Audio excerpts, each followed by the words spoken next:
मित्रों, शिव शक्ति एस्ट्रोलॉजी में आपका स्वागत है।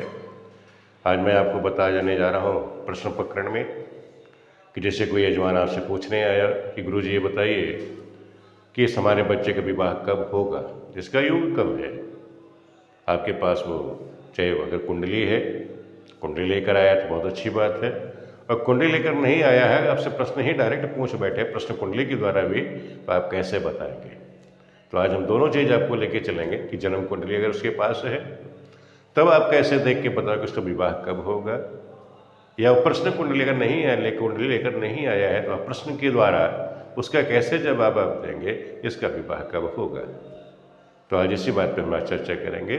तो विवाह कब होगा इस बात की, तो आप नोट कर लीजिएगा। मैंने कुंडली ले ली है, एक बच्चे की जातक की कुंडली है, इसकी मिथुन लग्न की कुंडली है, बच्चे का जन्म 96 का है, उसका 7 जनवरी 96 का जन्म है, सुबह शाम को 4:15 का समय बच्चे का।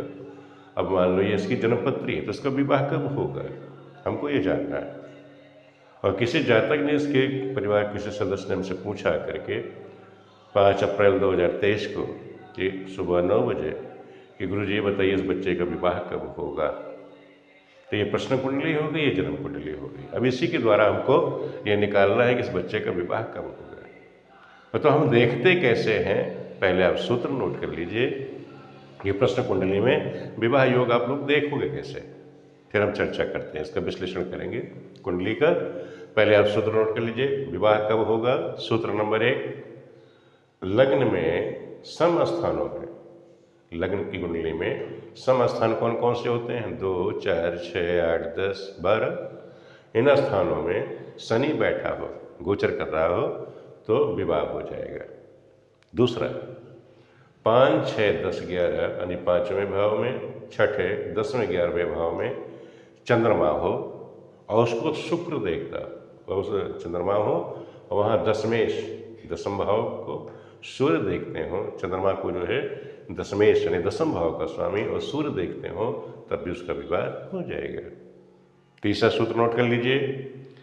तीसरा है कि द्वितीय स्थान में शुभ ग्रह बैठी हो, जो दूसरा भाव है वहाँ पे शुभ ग्रह बैठी हो, और द्वितीय में या दूसरे भाव में, ये ध्यान रखो, द्वितीय स्थान में शुभ ग्रह हो और द्वितीय भाव में जो ग्रह बैठी है उसको चंद्र, और वहाँ ग्रह या शुक्र चंद्रमा बैठा हो।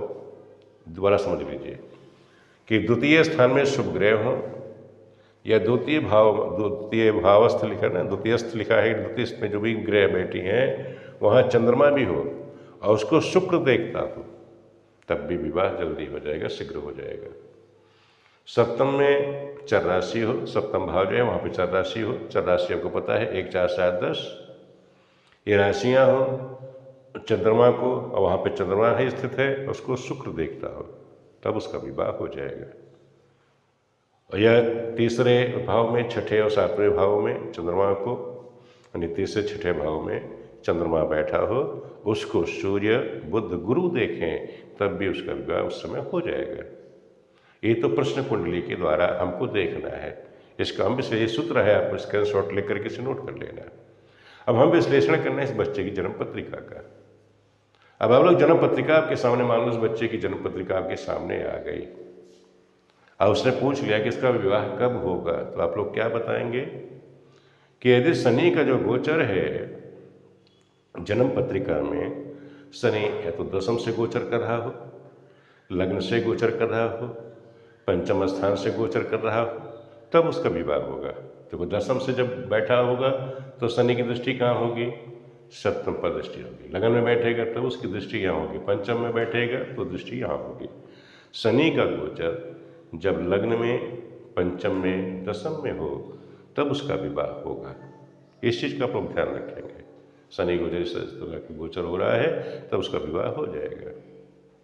यह आप देखेंगे बृहस्पति, अगर बृहस्पति का गोचर, बृहस्पति कहाँ कर रहा हो, एकादश में, बृहस्पति कहाँ करें, एकादश में, बृहस्पति की दृष्टि सप्तम पे पड़े, वहाँ पर गोचर कर रहा हो, एकादश में गोचर कर रहा हो, लगन में गोचर कर रहा हो या तृतीय स्थान में गोचर कर रहा हो, तब भी उसका विवाह शीघ्र हो जाएगा।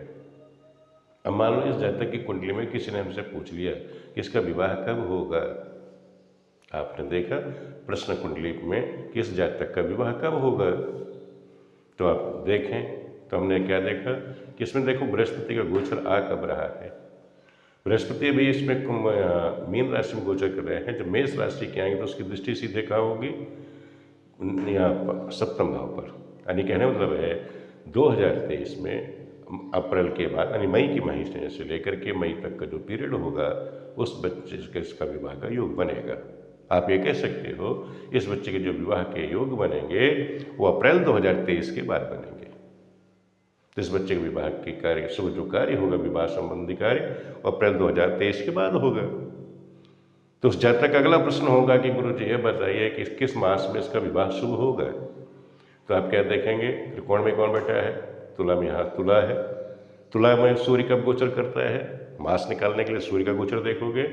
तुला का सूर्य का गोचर होता है, आपने देखा है, ये होता है हमारा कार्तिक का मास।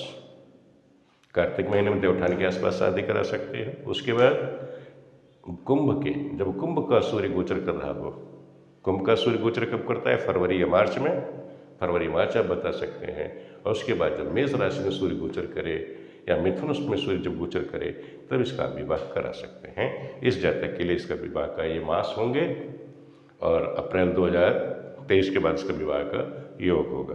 ठीक है, इन मासों में इस बच्चे के लिए जब इसका विवाह होगा, संस्कार होगा, तो इस बच्चे के लिए अच्छा होगा।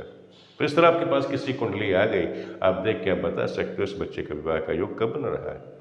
या हमेशा ध्यान रखो बृहस्पति का, बताया दिया मैंने, बृहस्पति का गोचर एकादश में हो, लग्न से हो या तृतीय स्थान से हो, वहाँ दृष्टि डाल रहे हो तब विवाह का योग बन जाएगा।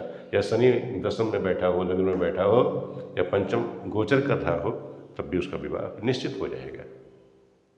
अब हम आ जाते हैं प्रश्न कुंडली पे। अब इस प्रश्न कुंडली में हमारे से किसी के पास जन्म पत्रिका नहीं है, अब उसने हमसे आके पूछ लिया, प्रश्न यही कर लिया, गुरु जी बताइए इसका विवाह कब होगा।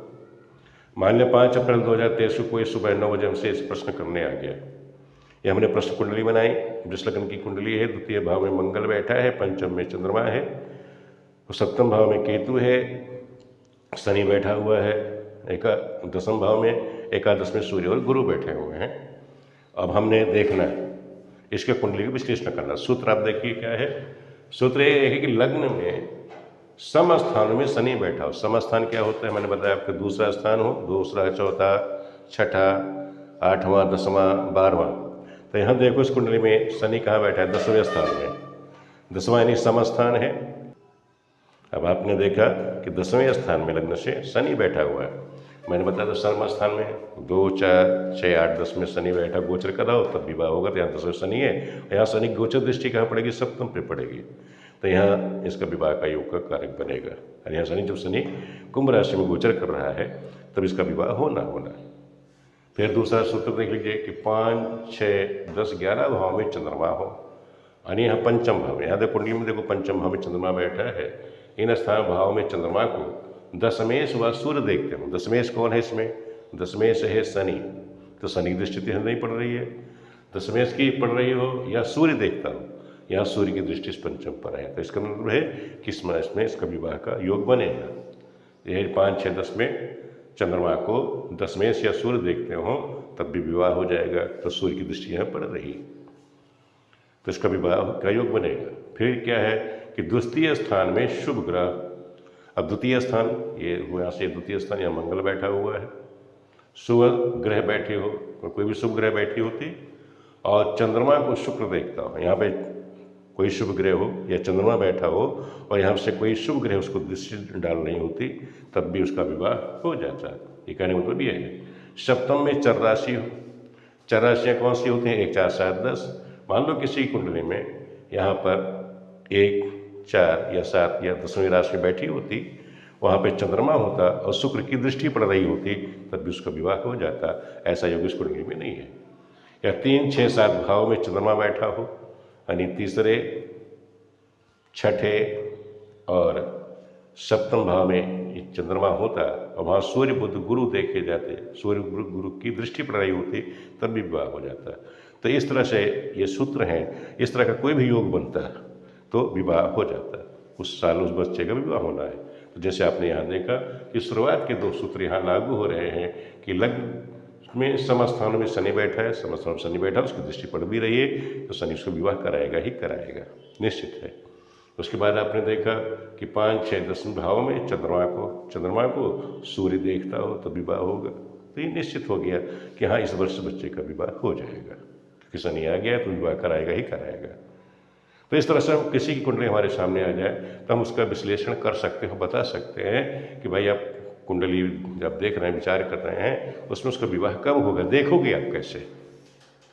आप ये भी कर सकते हो कि अगर विवाह देखना है तो उसमें हम राशियाँ भी जोड़ते हैं, तो वो मैं विधि आपको गणना के द्वारा जब अष्टक वर्ग के फलित बताऊंगा तो उसमें हम आपको गणना के द्वारा भी बता देंगे कि किस सप्तमेश की लग्नेश की योग करने के बाद जब गोचर ग्रह करेगी, कौन से ग्रह गोचर करेगी तब विवाह होगा, और पंचमेश सप्तमेश का अपन योग बनेगा जब वहाँ पर से बृहस्पति या गोचर करेंगे तब विवाह होगा।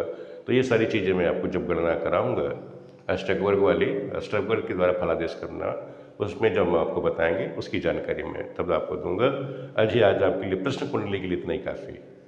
प्रश्न कुंडली के द्वारा आप कैसे देखेंगे कि विवाह कब होगा, तो ये लग्न से मैंने अब बता दिया, जन्म पत्रिका आ गई तब आप कैसे देखोगे, गोचर में ही बता दे सकते हो, सामने आ गई कुंडली उससे भी देख के बता सकते हो, और प्रश्न के द्वारा भी आप बता सकते हैं। तो आप लोगों के समझ में आ गया होगा कि आप लोग सामने कुंडली किसी की आ गई तो आप कैसे देखें। वीडियो देखने के लिए आप सभी मित्रों का बहुत बहुत धन्यवाद।